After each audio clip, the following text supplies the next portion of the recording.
I'm Daz.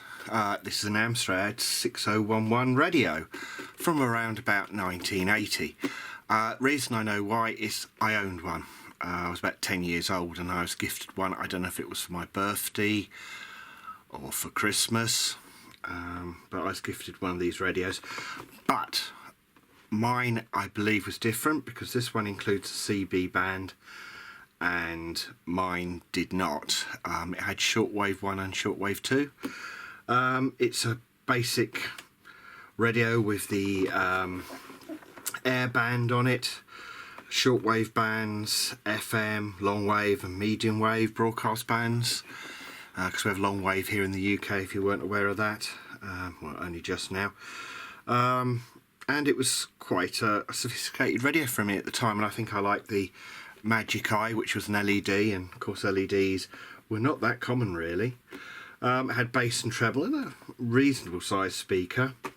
It could run off batteries or mains, an earphone socket. Round the back it had the customary map of the world, and you've got your battery compartment here, so somewhere to store your mains plug, which never really did fit, being a UK one. And I'm not quite sure what happened to my original radio. I got a feeling that when I got a radio cassette and I was a little bit older, that it just got chucked to one side and I didn't really have a lot of interest in it. Again, telescopic era was bust. I broke mine. There's a screw missing from the handle, so that's loose. I'm sure we could find one for that. The case is sort of this leverette type effect, sort of cardboard around a plastic frame. The circuit shows that it's got 19 transistors in it, so it's an all discrete design. A lot of people do not like Amstrad stuff, but it's not too bad. If you look at some of the modern stuff, usual story is the pots seem to come loose. I've no idea if it works. There is some... The chrome here isn't so great. I always like handles. This is probably why I always like handles on things now. I haven't had one of these when I was younger. So let's do a power up and see if anything happens. Well, seems to be some life in the amp here.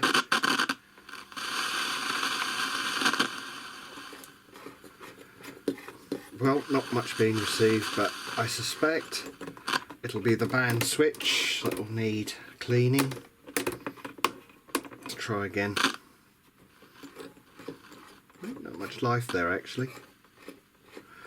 The current drawing about 4 watts, which seems a little high, but yeah, you can tell they're going to need a good clean. Ooh. Can't hear any hiss on FM. Oh, hold on.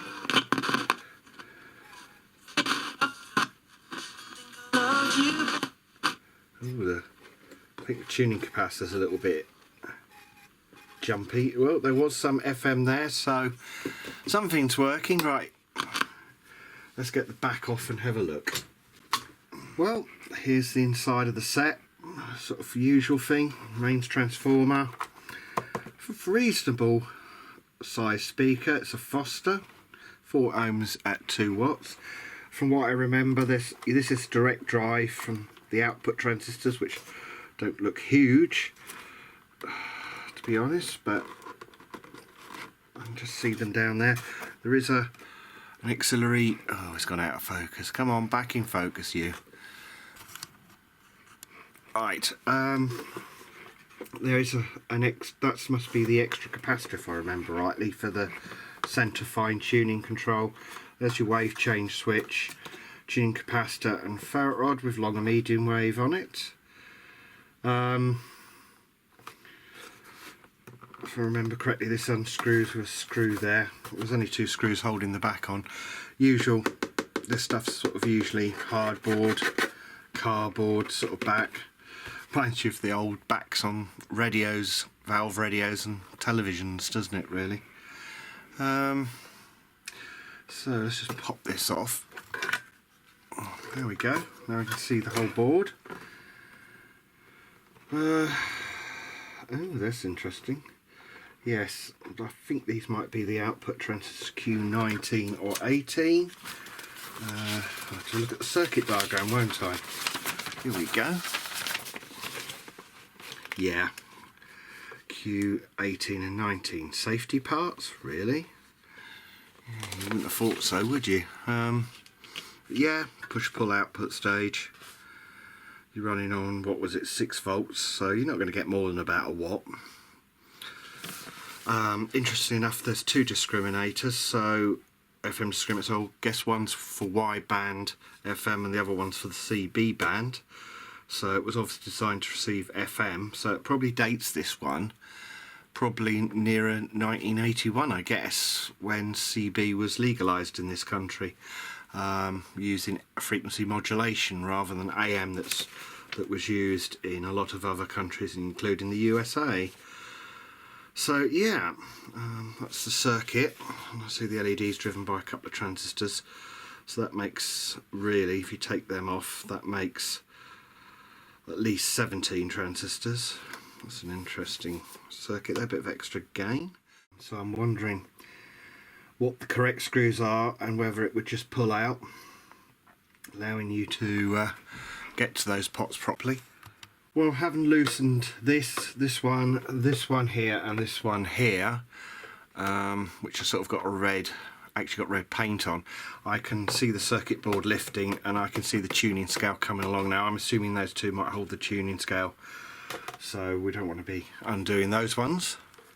Yes, and it looks like this one near the trimming capacitors have to come out as well, so let's get that one out.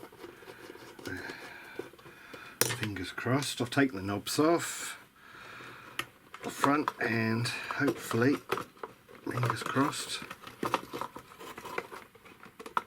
Well, something's happening, but it feels like something's still attached anyway. Come on. Oh, it's just simply the screws. There we go. So there's the front panel off. So there's the red LED. Right. There we go. So that wasn't too bad, was it? Yeah, those 2 screws there,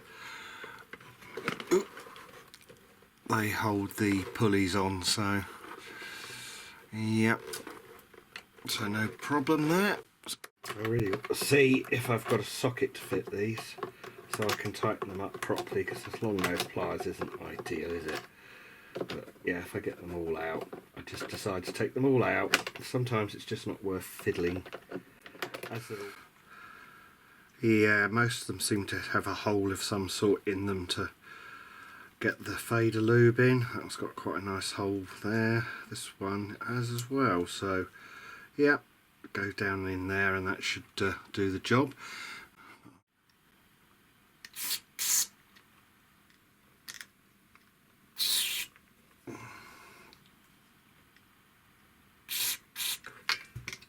Ooh, and I have got it all over the back, never mind. Give these all a good work and then I'll just put it back together. That should be sufficient to get us crackle free. Give this Bandswitch a damn good flood. There we go. Now just work it. Bandswitches do cause a lot of faults when they start to corrode. You think about how many circuits are being switched by these switches. So you don't do any fault diagnosis until you clean these, really. Because you just chase your tail looking for something that doesn't exist. I might give the capacitors a check while I'm at it. So after doing an ESR check, I felt these were a little higher than they should be, which is a 470 and 2000s. So they've been replaced because they're the decoupling capacitors. I heard a little tiny bit of hum, which made me suspicious, so they've been replaced. But I've checked some of these other capacitors, including the low values, and they're fine. They're quite passable, but smoothing caps I like perfect. I noticed with interest this marking here, Alco HA 5700 CB. I wonder if that's the actual manufacturer, because I've seen these radios in different colours and sold by different people and different names on them, so I rather suspect this wasn't actually made by Amstrad. As I rather expected, it's getting increasingly difficult to find telescopic aerials like this now, with the threaded base and quite a long section that sits in the radio. I think now that radio aerials tend to be in that format that you found on radio cassettes. Example here, this Roberts, where you have quite a small shaft here and it's fixed usually with a screw to the case. So all I could really find was on offer. I looked in my box of spares and there wasn't really much. This is aerials in this sort of format which have an M3 at the end, and this one's got a, that might be in a 2.5 or 3 threaded section on it, so it's sort of a thread. But my idea is, because this is obviously shorter than the original, is to probably use, I've got a little collection here of standoffs, so what I believe I can do is just screw this standoff in here, and that will bring the aerial to the top of the radio, and it won't really make a lot of difference. This was never a adjustable aerial on these radios, if I remember correctly, so this will work just fine. But there is an M2.5 screw at the bottom, so I'm going to have to change that for an M3. Unfortunately I don't have a black one like the original, but oh well. As the aerial was a bit narrower than the original, I've also put a bit of heat shrink over it at the top here, just to stop it wobbling so much. I'm just ready to put the lid on now. You can see where the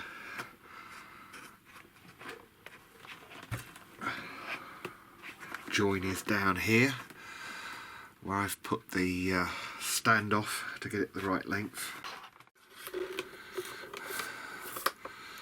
Right, problem solved. Before I finish with this radio, I'm going to just do some alignment checks on 98 megs. It's more like 100, so that's a little bit out. Let's try 108 megs. Original score. Yeah, that's certainly out a bit. Let's try a shortwave band. I've got it on 8 megs.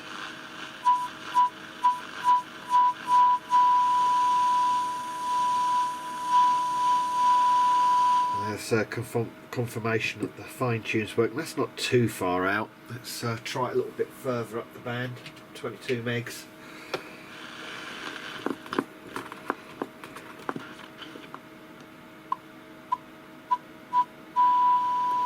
That's not too far out at all. So FM's a little bit out. I'm expecting the CB band might be, because you're covering quite a narrow band at a high frequency on a free running oscillator, so yeah.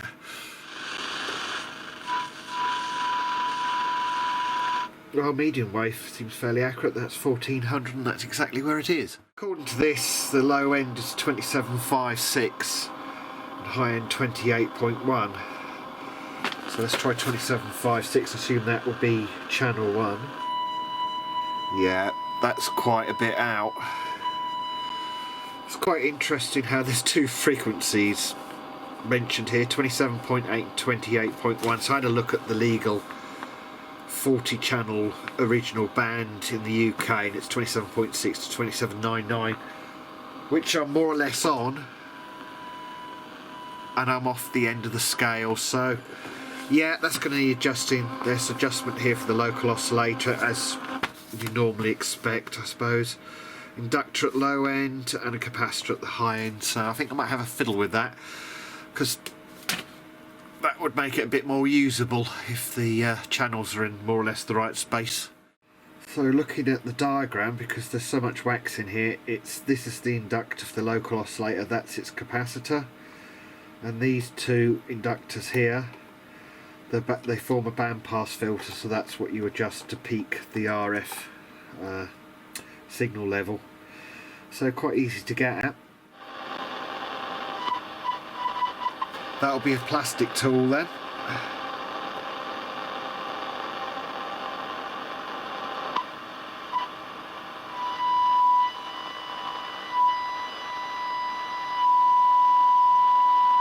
And don't sneeze.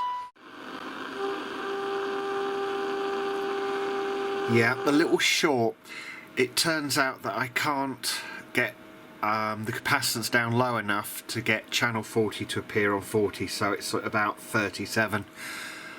Even, you know, resetting the inductor a couple of times on channel 1. So I suppose if you followed the alignment there it would align, but I can't see that the channel numbers would be exactly in alignment. But it's what to be expected with a 3 running 27 megahertz oscillator, I guess.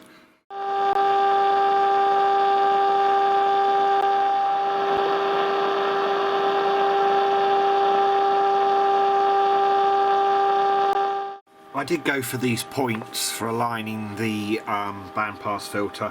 I didn't really see much improvement. And you might notice I was using the loudspeaker, measuring the AC across that. So yeah, so I can't quite get things how I'd expect them. I was, rather than taking these frequencies into account, I was just using the low and the high frequency, channel 1 and channel 40. But as I said, I can't reduce the capacitance enough to quite get the gauge to read 40, so fair enough. Let's have a look at the FM. So it pairs these inductors here at the local oscillator, and you can hear my finger. That's the high trimmer, which I've just written O by. The aerial trimming is these two inductors and this trimmer here at the high end. And the high end, the local oscillator is 87.5 and 136, but actually the aerial you measure at 19130, so that's fun. But trying to bend these to get it on frequency does not sound fun. Moving the signal generator around and trying to follow it by bending. I'm trying to go up and I appear to be moving them further away. Go up in frequency, and then there we go.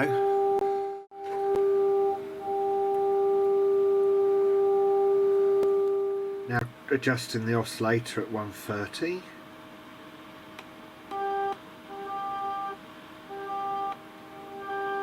There we go. It's much easier to be adjust a local oscillator rather than the aerial bandpass when doing this. I'm just really relying on the multimeter.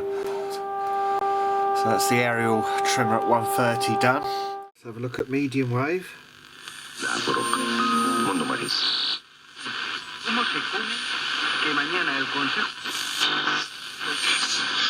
Oh yes, and it is. And that Ding ding. You did, didn't you? You fell over when clean through.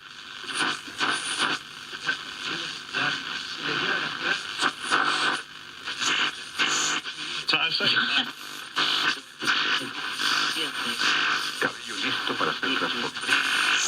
and we will try to.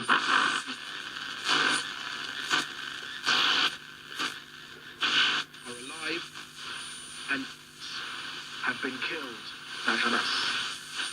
The brother who stabbed his 14-year-old daughter in the heart has been convicted of murder. Shortwave band.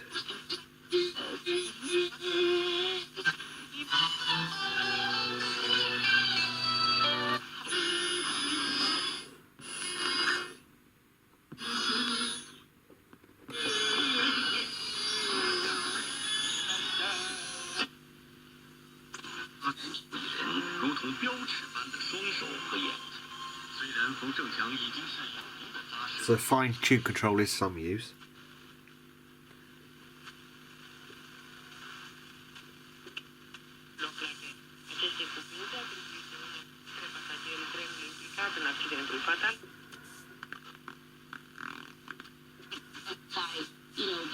The networking facts. So I think that is. And then the second reason, if you look at The Bodge family, 我给你开点儿。 Sulla introducție de președinte. Quebec River, descend, wind is ready, level 270. Wind 170 degrees, 15 knots. Visibility.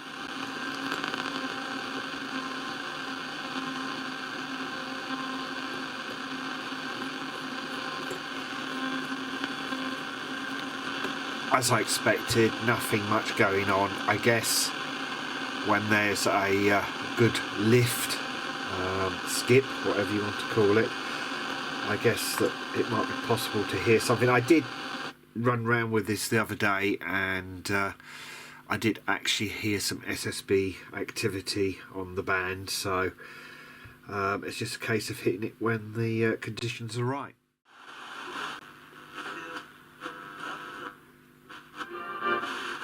Because Time for a clear out. Ever since, I'm so pleased to hear is doing so great.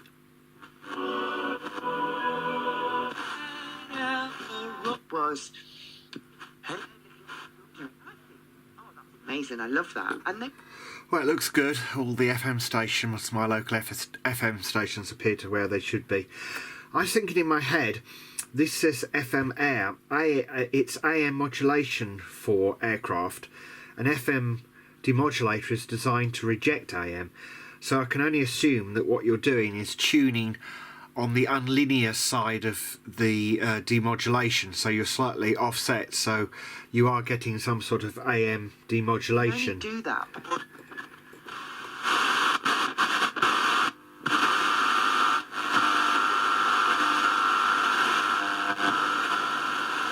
'Very noisy on my bench, isn't it? I'll have a go to see if I can tune something at the minute. I was recalling when I read Lord Sugar's book, and